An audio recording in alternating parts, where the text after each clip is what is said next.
Hey everyone, I'm Shockedblack, a concept artist on the Ink Overflow team, and this month's tutorial is going to be covering how to draw in Rec Room.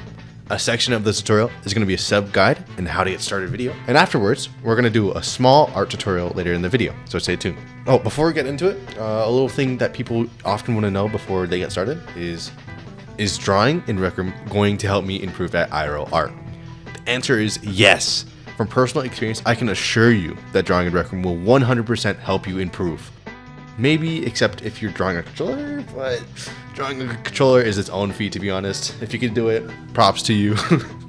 Alright, to get started, we're going to need 4 things: a whiteboard, magic marker, eraser, and animation gizmo. It would also be a great idea to have a table to hold all of these materials instead of just flopping them on the floor. I'm going to be using a whiteboard for this tutorial, but you don't have to. You can use a canvas or a clipboard instead. But if you want to create using a whiteboard, like I am here, you can either restore your dorm to the earliest version and save the whiteboard on top of the ladder. Or you can go to Valorant Academy, go to the Maker Pen room, and save a whiteboard. Now, to set up to start drawing, make sure you're in a room with a sun chip that has no intensity, and use a point light to light up your board to however bright you want. But try not to go overboard, as the brightness can affect the colors on your board, so make sure to be careful. If you're using a sticky note or a whiteboard from your dorm, make sure to freeze them, as they are affected by the gravity and will be able to fall or be pushed around, which is not super ideal. Next, place your table down and set your eraser and marker on the table. Use the connect tool and wire the yellow hook on the animation gizmo to the marker and eraser. Press configure and configure the 0 on the animation gizmo, and make sure to change it to 1. After that, your markers won't be able to be pushed around. Also, I do recommend that you enable fly. You can do that by going to this room, settings, game rules, everyone, and then change fly to yes. And then I think that should cover everything. Lastly, one thing I do want to know about drawing in Rec Room is that each platform has its strengths and weaknesses. You can seriously draw on any platform, but if you have multiple platforms to work with, you should probably pick and choose the one best catered to you. Here's a quick opinion on each of them. Start with, in my opinion, the best platform to draw on is an iPad. iPads are the only platforms that have pressure sensitivity using a stylus. And the stylus that they usually use is an Apple Pencil. Although it's really expensive, it allows a lot more flexibility when drawing and shading, and is most similar to drawing in real life, like pencil and paper. Some well-known artists are using iPad, for example, Alfron, Oatmeal.Draws, and Crystal.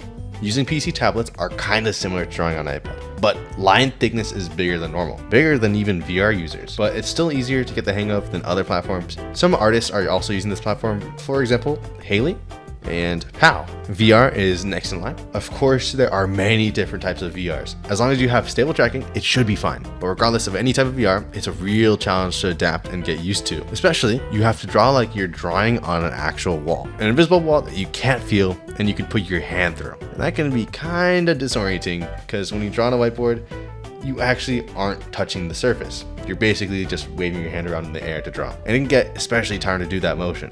But as far as I know, once I got the hang of it, it was as good as me drawing in real life. Despite the difficulty, I know a bunch of artists that like to draw in VR. For example, Valhalla, Internet Cat, Woodwinner, and a lot more.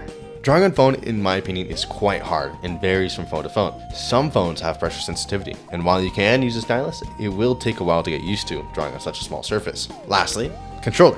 I seriously don't know how people draw using it, but they do anyways, and it's like genuinely impressive. Like, those people are just like god tier art. I don't know how they do it. It's insane. And my entire time playing Rec Room, only 2 artists I've met who took drawing on controller seriously. One person I still remember is Scoogy, and the other person, I forgot. Okay, hear me out. It's been a while. All right. Next up, the tutorial section. If you're an experienced artist, this tutorial might not be for you, as I'm going to go over the extreme basics. I'm going to do this tutorial catered to VR users because I draw in VR, but you can still follow along using a different platform. This art tutorial can really be used anywhere. All right, let's finally get into the tutorial portion of this video. So, an important aspect to being an artist is having the ability to break down things into simpler shapes and forms. For example, take this sword. You can simplify this sword into a bunch of different shapes. Of course, there are more details to the sword, but being able to see the bigger picture first is very important. But before we can draw any of those shapes, the most basic and primitive thing to draw is a line. Yes, especially drawing in VR, being able to draw your lines the way you want it is extremely important. And I can't stress how important this is. You can't forget about this basic. So for this first assignment, I want you to draw a bunch of dots around on the canvas. Make sure to have some variation in distances between the dots.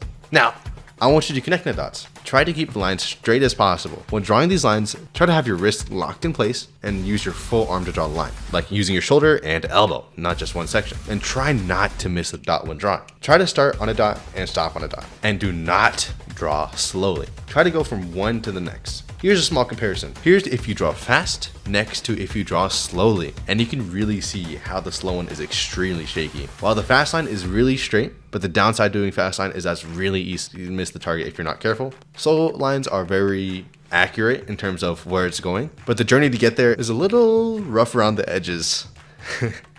Alright, the real struggle when doing this exercise is drawing really distant lines. It could be a struggle and tiring to connect those lines, but once you do it multiple times, you'll be able to do it. Now, we're going to try and draw a first shape.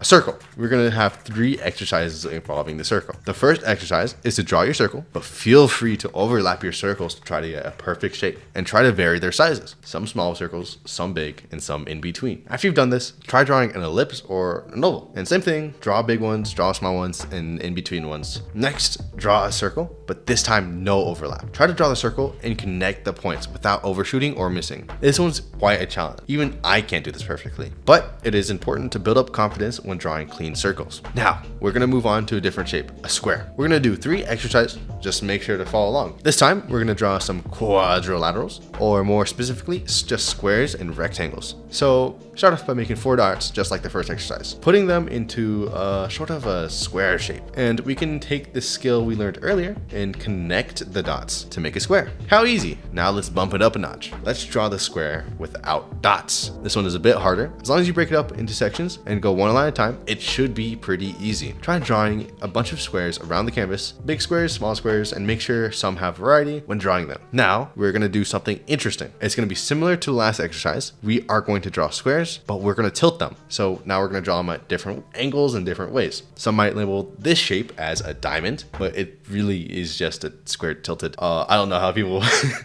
mix this up. This is a diamond, not this. This. All right. And we're going to add one last condition on top of this. And we're going to try to change the shape of these squares. So now instead of drawing a square, try drawing a rectangle instead. And all different shapes and sizes, try to get a good variety of rectangles. That'll mark the ending of part 1 of the tutorial.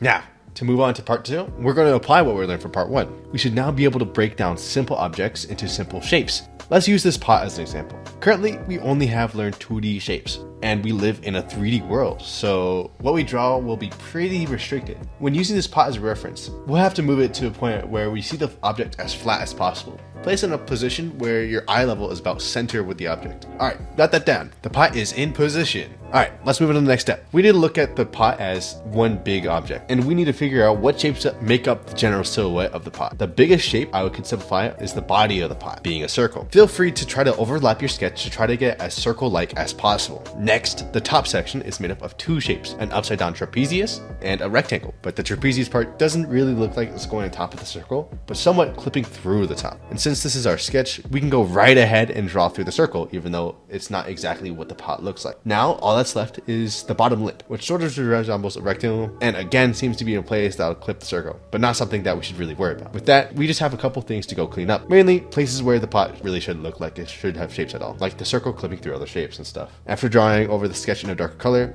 we can start to detail the inside shape. Let's break it down into sections of this part. So let's start on the patterns on the body. Looking at it, it looks symmetrical on both left half and the right half. And for the top and bottom, they're almost symmetrical, but the middle line kind of looks like 3 triangles going around the center line of the pot. So to start off, let's draw a center line, first vertically and then horizontally along the center of the pot. And this is just to keep everything accurate. Now, close to the top of the body and along the center line, we're gonna draw a small circle. And to the left and the right, same size circles. Make sure there are aligned horizontally with the OG circle and spaced correctly from each other. And repeat for the bottom. Now, let's toggle the stripe. Let's use the middle line as our base and use the dots to represent the path the line takes. If you look carefully, the line is straight at the beginning. So let's use a dash to represent where it goes up and a dash to represent the bottom of the triangle. And not to get too analytical, but it looks like the distance between the top dash and the center line is equivalent to the distance between the bottom dash and the center line. So you can use that as kind of a way to figure out where the bottom dash should be.